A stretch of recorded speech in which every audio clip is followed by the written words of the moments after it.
ராத்திரி ஜனங்களாகிய நாங்கள் கூடி வந்திருக்கிறோம். அப்பா எங்களோட கூட நீங்க பேசுங்க சுவாமி. இருதயத்துக்கு ஏற்ற வார்த்தைகளை கர்த்தர் கொடுங்க ஆண்டவரே. செமையான பாதையில நடக்க வேண்டிய நல் வார்த்தைகளை கர்த்தர் எங்களுக்கு கொடுங்க அப்பா. பிள்ளைகளின் சமாதானத்தோட அனுப்ப வேண்டும் ஜெபிக்கிறேன்.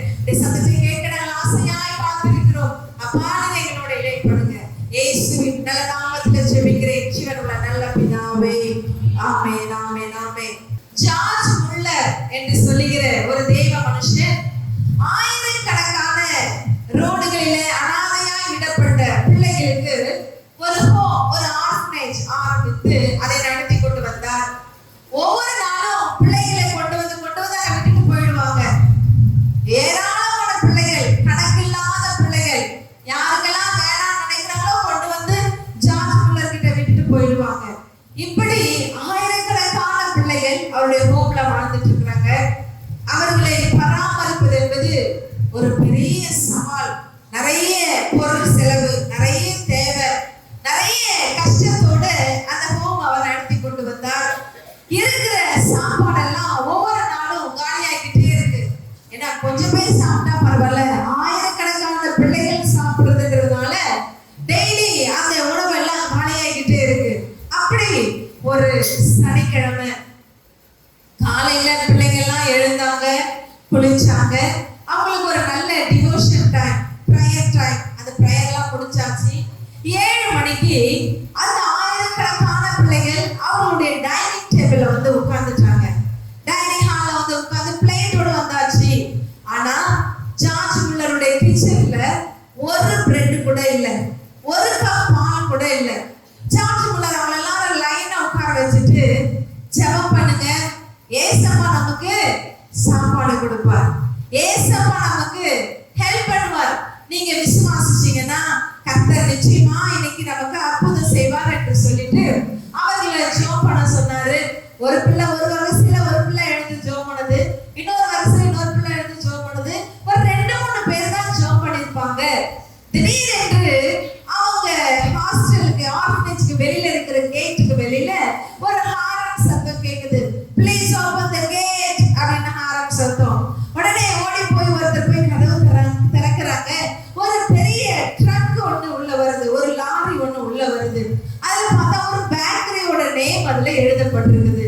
அவங்க வந்து சொன்னாங்க, ஐயா ஒரு கல்யாண வீட்டுக்காரங்க நிறைய bread, cake, milk shake, puffs நிறைய ஆர்டர் கொடுத்திருந்தாங்க. நேற்றைக்கு பெய்த மழையினால அவங்க ஊருக்கு போற வழி அந்த பிரிட்ஜ் எல்லாம் உடைஞ்சிருச்சு. இப்போ இந்த பொருட்களை நாங்க கொண்டு போக முடியாது. அவங்க இந்த ஆர்டரை கேன்சல் பண்ணிட்டாங்க. அவங்க மேரேஜ் டேட்டை வேற நாள் மாத்தி வச்சுக்கிட்டாங்க. சோ அவர்களுக்காக செய்யப்பட்ட ஒரு 1000 பேருக்காக செய்யப்பட்ட இவ்வளவு உணவுகள் வேஸ்டா தான் போகுது. நாங்க யோசிச்சோம், இதை வேஸ்டா யாருக்கோ கொடுக்கறத விட ஜார்ஜ் முல்லர் நீங்க நடத்துற இந்த குழந்தைகளுக்கு கொடுக்க வேண்டும் என்று சொல்லி எங்க ஓனர் எங்களை அனுப்பி இருக்கிறாருன்னு சொல்லி கொண்டு வந்தாங்களாம். இறக்குறாங்களாம். அவங்க ஸ்டோர் எல்லாம் ஃபுல் ஆயிடுச்சு, பிள்ளைங்க பிளேட் எல்லாம் ஃபுல் ஆயிடுச்சு. அந்த குழந்தைங்க ஒரு நாள் கூட அவ்வளவு டேஸ்டியான வெரைட்டியான டிஃபரெண்டான சாப்பாடு அவங்க சாப்பிட்டதே இல்லையா. அன்றைக்கு காலையில அவங்க ஜெபித்து வெயிட் பண்ணாங்களாம். ஏசப்பா அவங்க எல்லாரும் அவ்வளவு அழகா ஃபீட் பண்ணாங்க. கரல தலைக்காக பைக்கை கொடுத்துருவோம். என்ன கேட்கிற தெய்வமே, இன்னைக்கு என்னுடைய பிரசங்கத்தின் தலைப்பு இஃப் யூ பிலீவ்.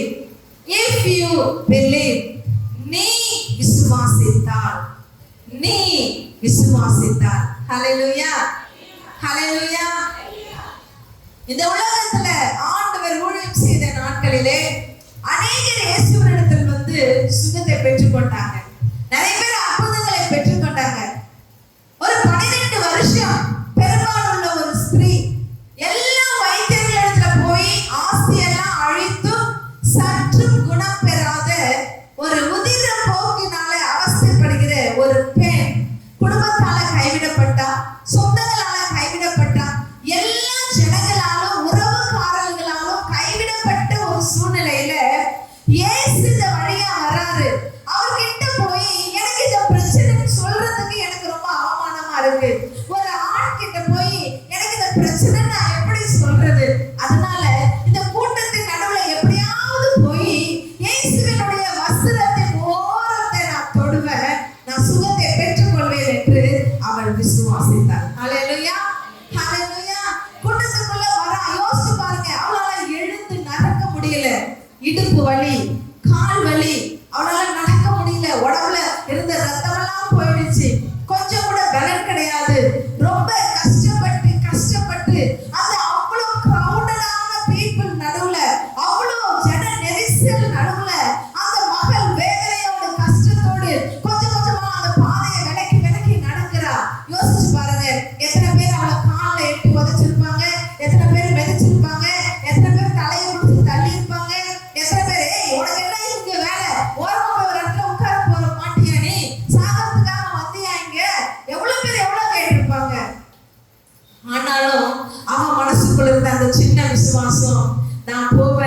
ஹல்லேலூயா.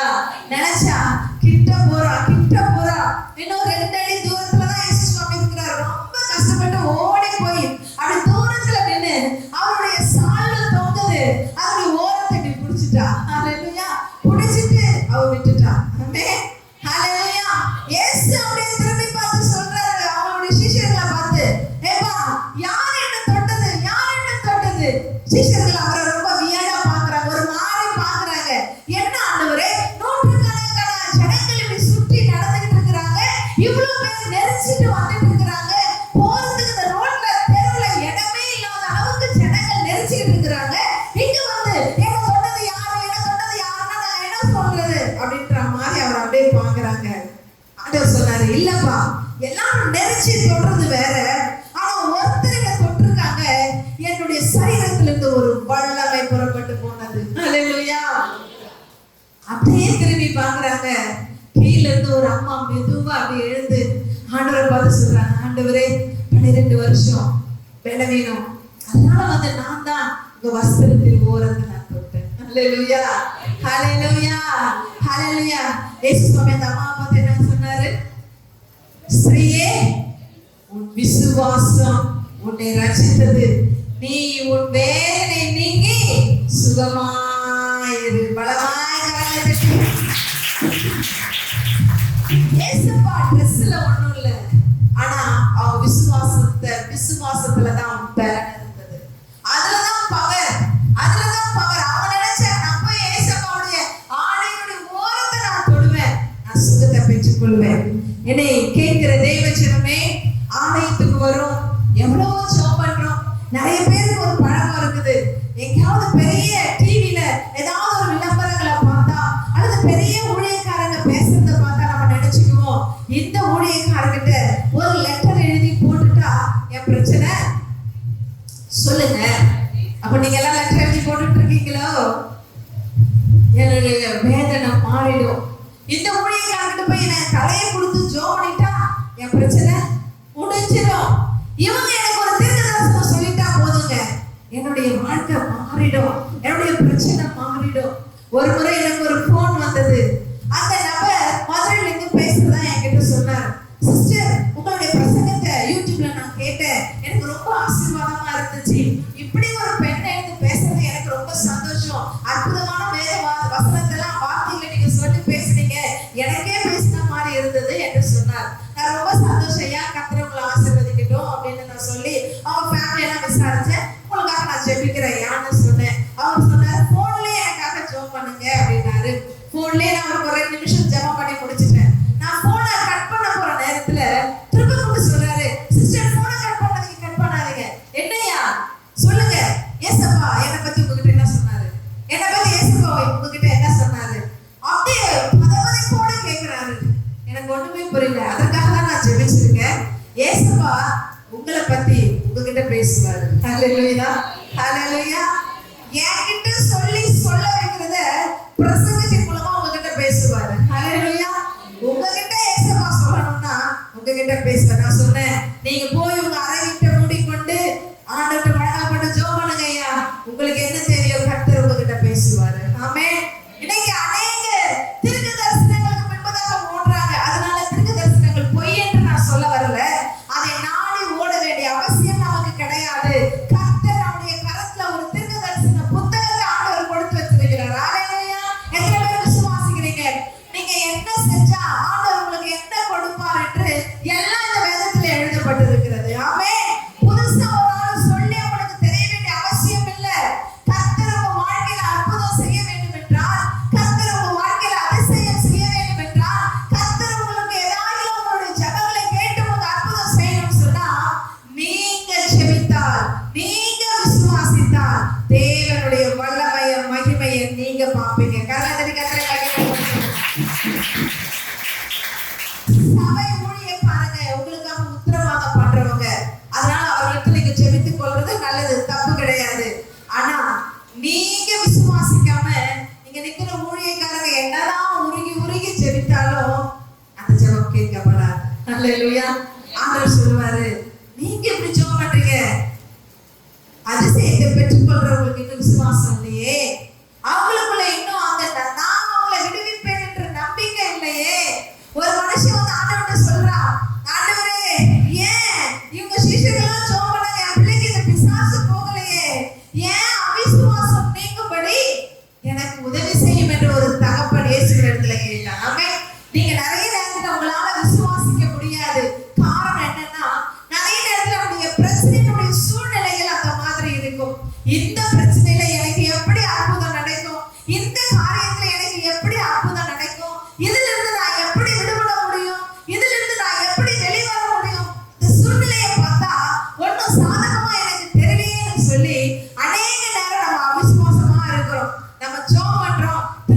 உடனே சொல்றோம், எனக்கு அப்பவே தெரியும் ஆண்டவர் என் ஜெபத்தெல்லாம் கேட்க மாட்டாரு. ஒரு பாட்டி இருந்தாங்களா, அவங்க வீட்டு முன்னாடி ஒரு பெரிய பாறை ஒண்ணு இருந்துச்சா. ரொம்ப கஷ்டப்பட்டு தாண்டி தாண்டி வீட்டுக்கு வரணுமா. அப்போ வீட்டுல போய் ஜெபம் பண்ணாங்களா ஒரு வாரம். ஆண்டவரே இந்த பாறை எங்க இருந்து என்ன செஞ்சீங்க அகற்றுங்க. கடுகளவு விசுவாசம் இருந்தா மலையே பெயர்ந்து போனா போகணும்னு சொல்லுதே வேதம். இந்த சின்ன பாறையை எங்க வீட்டு முன்னாடி இருந்து எடுத்து போடுங்க, எனக்கு போய் தண்ணி குடிச்சிட்டு வர கஷ்டமா இருக்குன்னு சொல்லி ஜெபம் பண்ணாங்களா. ஒரு வாரம் ஜெபம் பண்ணிட்டு வெளியே போய் பார்த்தாங்களா. அப்படி எட்டி பார்க்கறாங்க, அந்த பாறை அங்கே இருந்துச்சா. அப்ப அந்த பாட்டி சொல்லுச்சு, எனக்கு அப்பவே தெரியும் என் ஜெபத்தெல்லாம் ஆண்டவர் கேட்டு அற்புதம்லாம் செய்ய மாட்டார். அப்படிப்பட்ட ஜெபம் அல்ல, விசுவாசத்தோடு ஜெபிங்க. விசுவாசத்தோடு ஆண்டவரிடத்துல கேளுங்க. என் ஆண்டவர் எனக்காக யாவையும் செய்து முடிப்பார். ஹalleluya, ஹalleluya. It includes your head, your wealth, your need, எல்லாம் அதுல எல்லாமே அடங்கும். உன்னுடைய சுகமா இருக்கலாம், உங்க தேவையா இருக்கலாம், உங்க எதிர்பார்ப்பா இருக்கலாம், உங்க படிப்பா இருக்கலாம், உங்களுடைய வேலையா இருக்கலாம், உங்களுடைய வருமானமா இருக்கலாம், அல்லது உங்களுடைய சமாதானமா இருக்கலாம்.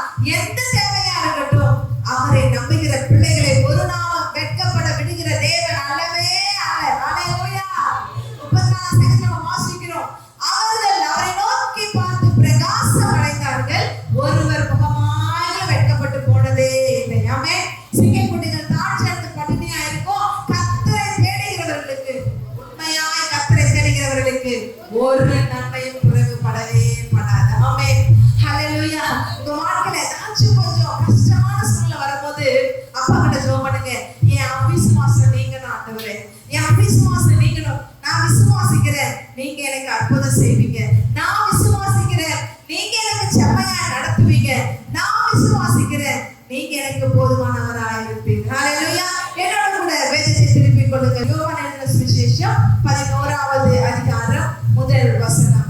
மரியாளும் அவள் சகோதரியாகிய மார்த்தாளும் இருந்த பெத்தானியா கிராமத்தில் உள்ளவனாகிய லாசரு என்னும் ஒருவன் வியாதிப்பட்டு கிடந்தான். ஹalleluya. எனக்கு கேளுங்க தேவ ஜனமே, பெத்தானியாங்கிறது ஒரு சின்ன கிராமம், நம்ம ஊர் மாதிரி ஒரு குட்டி கிராமம்.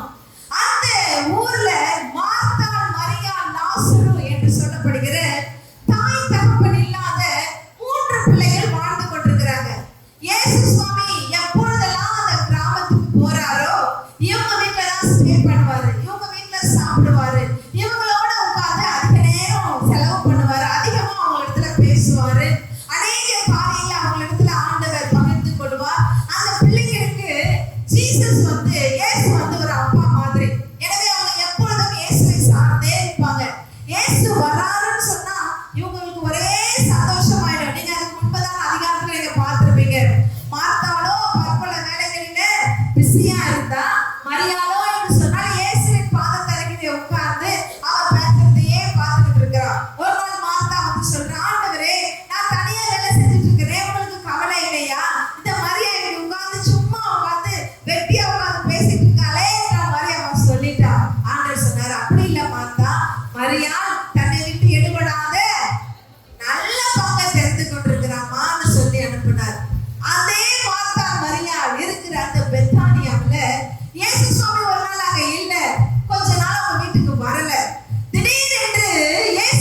சொல்றான், ஆண்டவரே உங்க நண்பன் உங்க ஃப்ரெண்ட் லாசரு ரொம்ப சுகவீனமா இருக்கிறார்.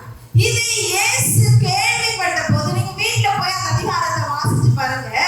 அவர் இருந்த இடத்துல பின்னும் 2 நாள் ஆண்டவர் ஸ்டே பண்ணிட்டார். ஹல்லேலூயா, ஹல்லேலூயா. ரொம்ப வியாதியா இருக்கிறான், மரணத்துக்கு ஏதுவான வியாதியா இருக்கிறான்னு சொல்லி அனுப்புறாங்க. ஆனா இயேசு சுவாமி வரல. இன்னும் 2 நாள் டிலே பண்ணி அவர் எங்க இருந்தாரோ அதே இடத்துல ஆண்டவர் ஸ்டே பண்ணிட்டார். ஹல்லேலூயா. இப்போ மார்த்தாலும் மரியாதை என்ன நினைப்பாங்க? ஜெபாலய தலைவனாகிய எவீரு கூப்பிட்டா ஆண்டவர் உடனே நடந்து போனார். அப்படிதானே?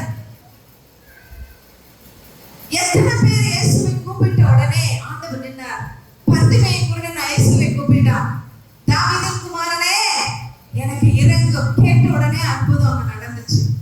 சோ யாரெல்லாம் இயேசுவை நோக்கி கூப்பிடுறாங்களோ அவங்கெல்லாம் அற்புதத்தை செஞ்ச ஆண்டவர் அவரை நேசிச்ச, அவங்களோட தங்கி இளைப்பாறன, அவங்களோட சாப்பிட்டு ஒரு அப்பா மாதிரி ஒரு ஃப்ரெண்ட் மாதிரி அவர்களோட பழகின இயேசு அவங்க கூப்பிட்ட நேரத்துல அவங்க இடத்துல வரல. ஹல்லேலூயா. தேவஜனமே, அப்பேற்பட்ட சிச்சுவேஷன் எத்தனையோ முறை உங்களுக்கு எனக்கு வந்திருக்கு. ஆமென். நீங்க சொல்லுவீங்க, இந்த ஆபத்துல இயேசுப்பா என்னை எப்படியாச்சும் காப்பாத்திக்குவார் நான் நினைச்சேன். இந்த பிரச்சனையில ஆண்டவர் என்னை எப்படியாச்சும் வந்து எனக்காக நிப்பாரு நான் பார்த்தேன். ஆண்டவர் வரல சிஸ்டர். ஆண்டவர் எனக்கு ஹெல்ப் பண்ணல. ஆண்டவர் எனக்கு உதவி செய்யல. ஆண்டவர் எனக்கு உதவி செய்யல. ஹல்லேலூயா, ஹல்லேலூயா. ஆண்டவர் ஒரு காரியத்தை டிலே பண்றாரு, லேட் பண்றாரு, அல்லது நீங்க கூப்பிடும்போது அவர் வரலன்னு சொன்னா அதை விட பெரிய பிளான் ஒன்று அவருக்கு இருக்குது என்பதை நீங்க மறக்காதீங்க தேவஜனமே. ஹல்லேலூயா. அவர் வரல, உன் ஜெபத்தை கேட்கலன்றதுக்காக உன் விசுவாசத்தை விட்டுறாத. இன்னும் அதிகமா அவரை விசுவாசி. ஆண்டவரே நீங்க இன்னைக்கு வரல, அப்ப எனக்கு வேற என்ன பிளான் வச்சிருக்கீங்க? எனக்கு தெரியும்பா, எனக்காக நீங்க ரொம்ப பெரிய பிளானை வச்சிருக்கீங்க. அந்த பிளானை பெற்றுக்கொள்ற வரையில keep me quiet Lord. என்ன அமைதியா இருக்க பண்ணுங்க, என்ன பொறுத்திருக்க பண்ணுங்க, என்ன அமர்ந்திருக்க பண்ணுங்கன்னு நீங்க சொல்லி ஆண்டவர்ட்ட ஜெபிங்க. ஹல்லேலூயா, ஹல்லேலூயா. ஏற்ற காலத்துல அவர் உங்களை உயர்த்தும்படிக்கு அவருடைய பலத்த கரத்துக்குள்ள அடங்கி இருங்க. ஆமென். நீங்கள் அமர்ந்திருந்து நானே தேவன் என்பதை அறிந்து கொள்ளுங்க. எவ்வளவு அற்புதமான வார்த்தை. அப்போ எவ்வளவு காரியங்கள் நமக்கு சொல்லி வச்சிருக்காரு. Be quiet and know that I am your Lord. நீங்க அமர்ந்திருந்து நானே உங்க தேவன் என்பதை அறிந்து கொள்ள. நீங்க எதுவுமே செய்ய வேணாம். Be quiet, அமைதியா இருங்க, ஆண்டவருக்கு விசுவாசத்தோட இருங்க. ஆனா இந்த மார்த்தாளும் மரியாளும் ஆண்டவர்ட்ட சொல்லி அமைச்சிட்டு வழி மேல விழி வச்சு காத்திருக்காங்க. எப்பவும் அவங்க வீட்டு வெளியே கதவு திறந்தே இருக்கு. ஏசப்பா வராரா? ஓடி போய் அந்த தெருமுனையில போய் பார்த்துட்டு வரா. ஏசப்பா வராரா? ஊர்ல இருந்து வெளியில இருந்து வரவங்க கிட்ட கேக்குறா, ஏசப்பா வரதை எதனா பாத்தீங்களா? ஏசு வராரா? ஏசு வராரா? ஏசு வராரா? அதற்குள்ள சகோதரன் மறித்து விட்டான். ஹல்லேலூயா, ஹல்லேலூயா. இவங்களுக்கு அவருடைய ஆசையா இருந்த, நம்பிக்கையா இருந்த ஒரே சகோதரன் மறித்து விட்டான். அந்த வேதனை ஒரு பக்கம். நான் கூப்பிட்டோம், போய் சொல்லியும், நாங்க போய் அழைச்சோம், எங்களை இவ்வளவு நேசிச்ச இயேசு சுவாமி வரலையே. ஏசப்பா எங்களை கைவிட்டுட்டாரு. ஏசப்பா எங்களை வேண்டாம்னு நினைச்சிட்டாரு. ஏசப்பாக்கு நாங்க முக்கியம் இல்ல போலயே. ஐயோ, அப்ப நாங்க முக்கியம் இல்லாம அவருக்கு எங்களை விட யாரும் ரொம்ப முக்கியமா இருந்ததுனாலதான் அந்த இடத்துல அவர் ஸ்டே பண்ணிட்டாரு. அவர் வரலையே நினைச்சு நினைச்சு இந்த 2 சகோதரிகள் சாப்பிடாம உட்கார்ந்து அழுது கொண்டே இருக்கிறார்கள். ஹல்லேலூயா, ஹல்லேலூயா. அழுகுறாங்க, அழுகுறாங்க. சுற்றி வந்தவங்க, சொந்தக்காரங்க எல்லாரும்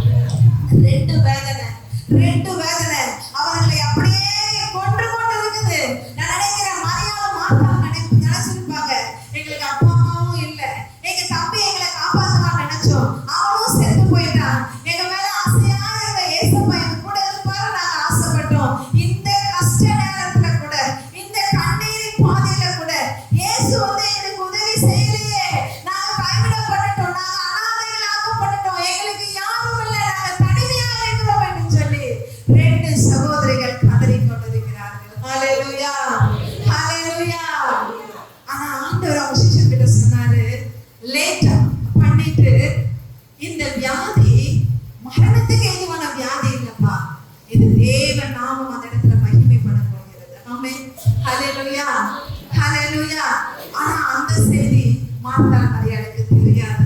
நான் செத்து 4 நாள் ஆயிடுச்சு, செத்து 4 நாள் ஆயிடுச்சு, நம்பிக்கை எல்லாம் முடிஞ்சு போச்சு, நம்பிக்கை எல்லாம் முடிஞ்சு போச்சு, விசுவாசம் எல்லாம் முடிஞ்சு போச்சு, இனிமே இயேசு எனக்கு எதனா செய்வார் என்கிற ஒட்டி கொண்டிருந்த அந்த லாஸ்ட் விசுவாசம் கூட முடிஞ்சு போச்சு. அங்க ஒண்ணுமே இல்லை, ஒண்ணுமே இல்லை. ஆனா இயேசு 4 நாள் கழிச்சு பெத்தானியாவுக்குள்ள இயேசு வருகிறார். ஹalleluya, ஹalleluya. இதை கேள்விப்பட்டவுடனே மார்த்தா வேகமா ஓடுறா, வேகமா ஓடுறா. அங்க ஊருக்கு என்ட்ரன்ஸ்ல இயேசு சுவாமி வரும்பொழுது அங்க ஓடி போய் இயேசுவின் கால்ல விழுந்து அவ அழுறா, இயேசுவா நீங்க இங்க இருந்திருந்தா என் சகோதரன் மரித்திருக்க மாட்டானே, நீங்க இங்க இருந்திருந்தா, நீங்க என் ஜெபத்தை கேட்டிருந்தா எனக்கு இந்த பிரச்சனை வந்திருக்காது, எனக்கு இந்த வேதனை வந்திருக்காது, எனக்கு இந்த கண்ணீர் வந்திருக்காது, எனக்கு இந்த போராட்டம் வந்திருக்காது என்று ஒரு மகள் இயேசுவிடத்துல போய் கதறி கதறி அழுது கொண்டிருக்கிறார். ஹalleluya. இயேசு அங்கேயே இருக்கிறாரு. நிறைய கூட்டம் சூழ்ந்துட்டு எல்லாரும் இயேசுவை ஒரு மாதிரி பார்க்கறாங்க. உண்மைதானே, அந்த லாசரு எவ்வளவு நேசிச்சான், இந்த பிள்ளைங்க எவ்வளவு மேல அன்பு வச்சிருந்தது. நீங்க நினைச்சிருந்தா வந்திருக்கலாமே, நீங்க நினைச்சிருந்தா அந்த சுகத்தை கொடுத்திருக்கலாமேன்ற மாதிரி எல்லாரும் இயேசுவை பார்த்து கொண்டே இருக்கிறாங்க. ஹalleluya. இயேசு அங்கே இருக்கிறாரு. இவ போய் ஒரு 1/2 மணி நேரம் ஆயிடுச்சு. ஆனா மரியாளுக்கு இந்த விவரம் தெரியாது. இன்னொருத்தர் வந்து சொல்றாங்க, இயேசு வந்துட்டு இருக்காரு மரியா, இயேசு வந்துட்டு இருக்கிறாரு. மரியா மார்த்தாளை விட இயேசுவை அதிகமா நேசிக்கிறவர், மார்த்தாளை விட இயேசுவின் மீது ரொம்ப அன்பு வச்சிருக்கிறவர், விசுவாசம் வச்சிருக்கிறவர். இப்போ மரியா ஓடுறா, மரியா ஓடுறா.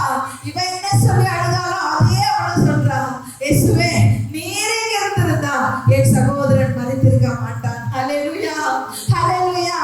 அவள் அழுகிறது, மார்த்தாள் அழுகிறது, மரியாள் அழுகிறது, 2 பேர் அழுகிறத இயேசு பார்க்கிறார். திரளான ஜனங்கள் சூழ்ந்து அவளுக்கு ஆறுதல் சொல்லுகிறவங்க அழுகிறத இயேசு பார்த்து வசனம் சொல்கிறது, அவர் ஆவியிலே கலங்கினார், அவர் ஆவியிலே கலங்கினார். இந்த இடத்துல தான் வசனம் சொல்லுது, இயேசு கண்ணீர் விட்டார். ஹalleluya.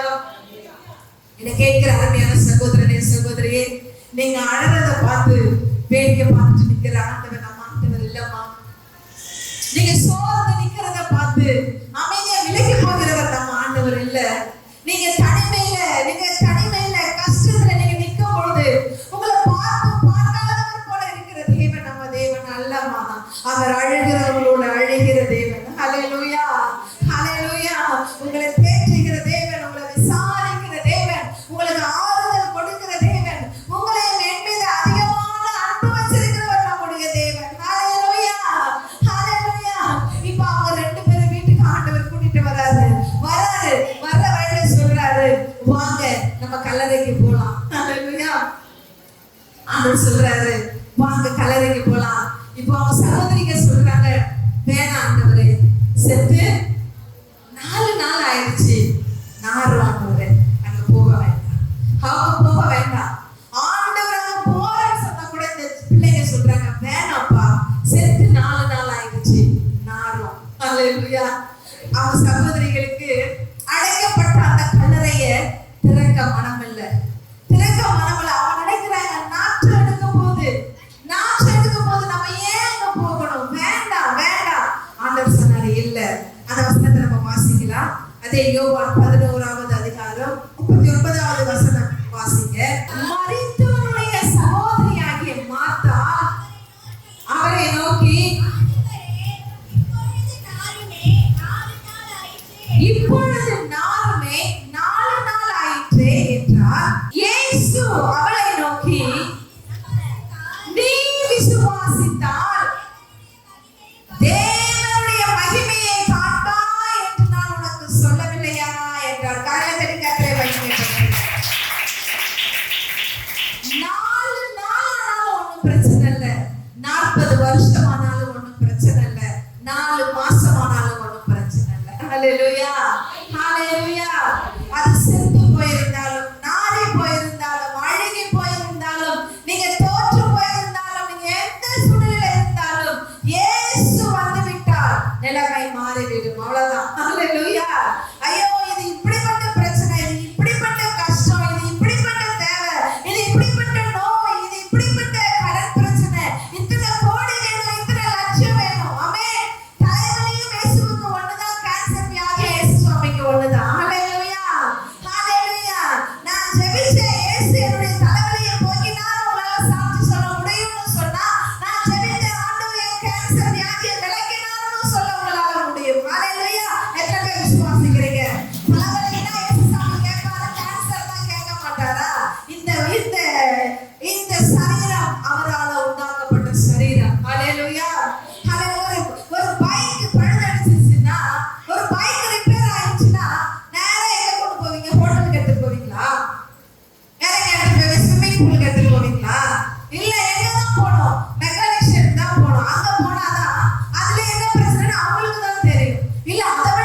ஆண்டவரே இப்ப போய் இதை திறக்க சொல்லி இந்த கல்லறையை திறக்க சொல்றீங்களா ஆண்டவரே?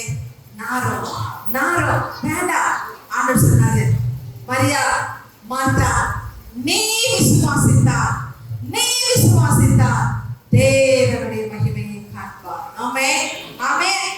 எல்லாரும் நினைக்கிறாங்க, ஓ இயேசு அந்த கல்லறை கிட்ட போறாரு, இந்த மரியாள் மார்த்தா அழுதுகிட்டே ஓடுறாங்க, எல்லா யூதர்களும் பின்னாடி கடந்து போறாங்க. ஐயோ இந்த பிள்ளைங்க அங்க போய் உட்கார்ந்து அவங்க தம்பி கல்லறையில உட்கார்ந்து அழறதுக்கு போறாங்க போல, வாங்க போய் ஆறுதல் சொல்லலாம் இயேசுவோட சேர்ந்து எல்லாரும் வராங்க. ஒருத்தர் கூட எக்ஸ்பெக்ட் பண்ணல அடுத்து என்ன நடக்க போகுதுன்னு, ஒருத்தர் கூட எதிர்பார்க்கல அடுத்து அந்த இடத்துல என்ன நடக்க போகுதுன்னு, மரியா மார்த்தா கூட எதிர்பார்க்கல என்ன நடக்க போகுதுன்னு. இயேசு அந்த கல்லறை முன்னாடி போய் நின்று அங்க நிக்கிறவங்கள பார்த்து இந்த கல்லை புரட்டுங்கன்னு சொல்லிட்டு வானத்தை அனாதபதி சொல்றார், பிதாவே நீங்க எப்பவும் எனக்கு செவி கொடுப்பீங்க, இப்பவும் எனக்கு செவி கொடுங்க. ஹல்லேலூயா. கல்லறையை பார்த்து சொல்றாரு, லாசருவே எழுந்து வா. சொல்லுங்க, லாசருவே எழுந்து வா. ஒரே வார்த்தை தான். சிலைகளால கட்டப்பட்டிருந்த லாசரு அப்படியே எழுந்து வெளியே வரான். எல்லாரும் ஆச்சரியத்தோடு பயத்தோடு வியப்போடு ஒரு பெரிய அச்சத்தோடு எல்லாரும் பார்க்கறாங்க. சுற்றி இருக்கிறவங்க பார்த்து இயேசு சொல்றாரு, அவனை சுற்றி இருக்கிற அந்த கட்டுகள் எல்லாம் அழுத்து விடுங்க.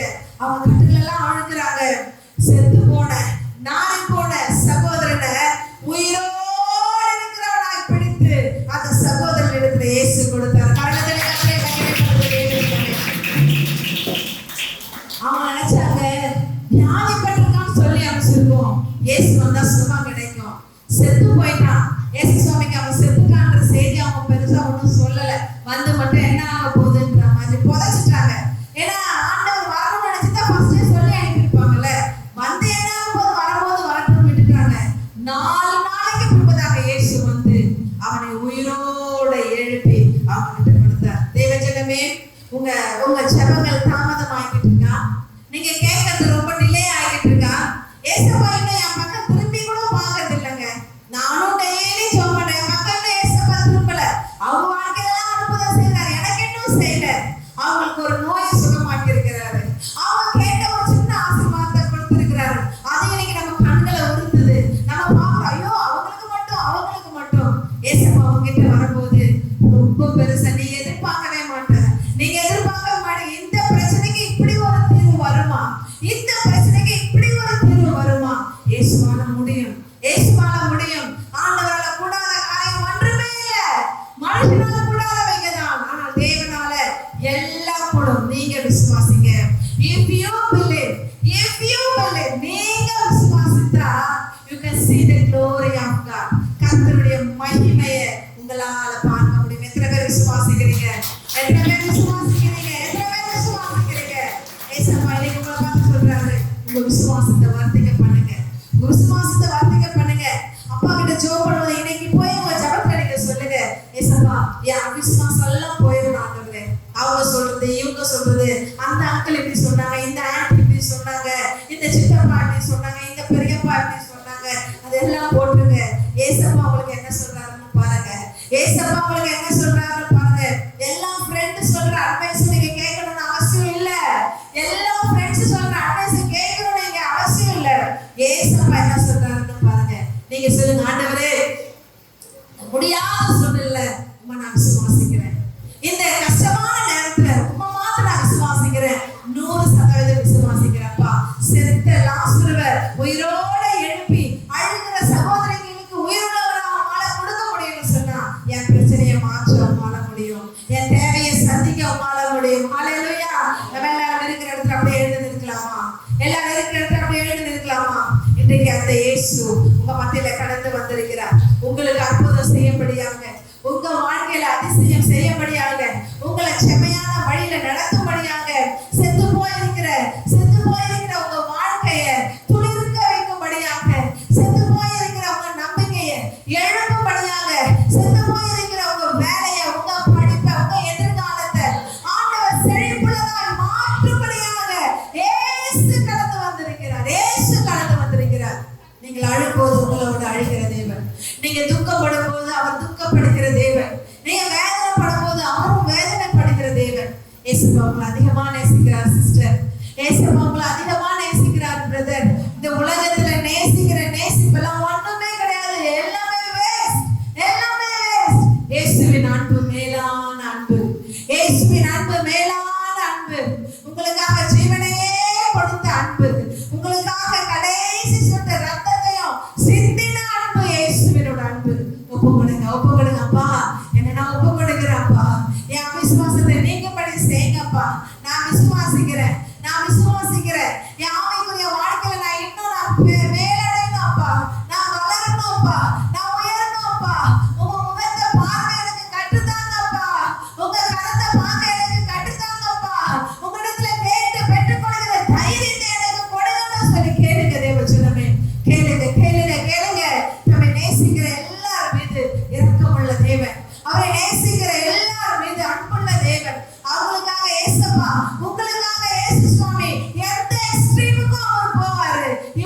பிள்ளைகளுக்கு உதவி செய்கிறதா இயேசுவால மாற்ற முடியும்.